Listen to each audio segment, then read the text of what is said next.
Giants have finally fired Brian Daboll. Finally fired Brian Daboll. Quite frankly, he should have got fired the Denver game.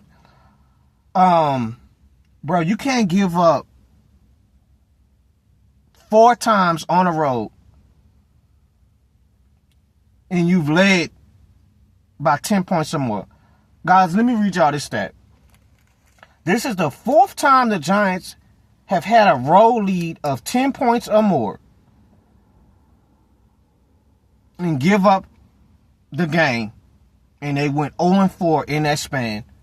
And they've had a win probability in those games of 90% in the 4th quarter. You can't keep Brian Daboll. You had to get rid of him. You had to. You didn't have a plan after Jaxson got concussed out of the game. And you're up 20-10 in the game. Why are you still running the ball with your quarterback? Why? If you're trying to chew clock, don't you think the best thing to do is hand off the ball to your running backs and not get your quarterback concussed? So you're going to give up the lead in the 4th quarter, get your quarterback concussed, and don't even really have a plan on the offensive end, and you give the quarterback you give a shot to the quarterback that you benched for the rookie when you should have went to Jameis Winston? And you think you're going to be able to keep your job? Why you didn't go with Jameis? We already seen what Russell Wilson looked like. Then you kick a field goal. You drive the ball down the field with him. Russ hasn't been able to punch it in the goal line all year long. Got to kick a field goal instead of going for it. That's cool. I just don't understand why you just didn't go with Jameis. I didn't understand that. We already seen with Russ. His chance is over with. You just have Jameis just rotting away on the bench. I think Jameis would have been able to give a little bit more jolt of the energy for the rest of the offense. They had to pull a plug on him. Like I said, I was surprised he lasted this long. But to me, the defense got to step up and make plays, and I'm very disappointed. You know, Brian Burns has been one of the best pass rushers since he's entered the league. I think Brian Burns had 10 to 11 sacks onto the season already. But quite frankly, man, I'm just not seeing enough. You know, the games that I feel like that they were dominating with these big names like the Dexter Lawrence, like the rookie Abdul Carter, like the Kayvon Thibodeau, the games that you think that the Giants D-line will dominate in, they don't dominate in. Just like when they played us in the Dome, the Saints, I'm thinking that they were going to dominate, and I don't even think they really had a sack against Rattler.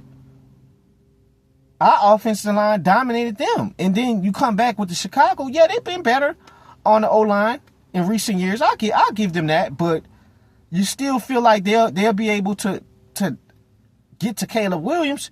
And to me, it kind of still had a little bit, because the pressure that they got to him. It's just Caleb Williams is phenomenal with escaping the pocket. He just is. Avoiding sacks. I'm going to get to the Bears in a different video. But, you know, I just feel like you got it. That's how you turn games around when you sacking a quarterback. You're getting sacks. I talk about that with Chase Young all the time.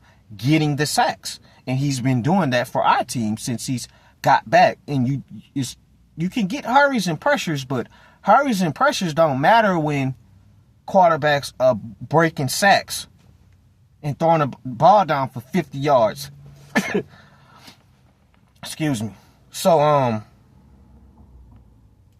it's just too many 4th quarter collapses for Daboll to keep his job. And I think the final nail in the coffin was when you sit here and you see your old quarterback is in an MVP running, that's a telltale bad sign for you, Daboll. Daniel Jones is in the MVP running, one of the best AFC teams with the Indianapolis Colts. It's a bad sign. Bad sign. And the Giants got to go back to work with finding another head coach. And I saw a stat that wasn't pretty.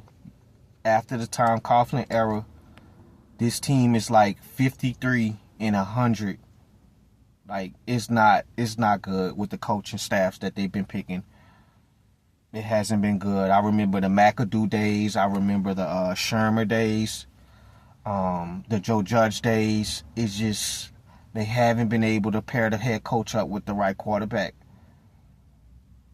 So, and I think they kind of wanted to kind of still hang on to Daboll because he is such a quarterback guru whisperer, with Jaxson Dart. That was his kid, but they kind of felt like the writing was on the wall even coming into this season. So it's a lot of names. You got the Clint Kingsbury, you got some guys want them to probably go older. Who knows? But I think you should find an offensive head coach for Dart, and fire this defensive coordinator. I don't think the coordinator is good for this defense, and you're just gonna have to find a coach. But I do think that Jaxson Dart is gonna be a superstar into this league because the way the offense it's just been such a jolt of energy. And, I may not have the best talent around me, but I move the ball down the field. And sometimes you're just going to have to take the good with the bad. He's so dynamic with his running ability. Sometimes you're going to have to take those nasty hits. But, the way he's brought this team confidence, at least on the offensive side of the ball, to where they have a shot week to week, it's just the coaching. The coaching has been piss poor. Daboll has been bad. So they finally pull the plug. We'll see what they're going to do going forward. I'm sure Daboll will find a job somewhere else, coaching offense. But it's just, to give up 14 unanswered points in the fourth quarter, you're not going to be able to keep your job like that when you already have a fan base that's calling for your head. That's all I got for the Giants, guys. I'm out.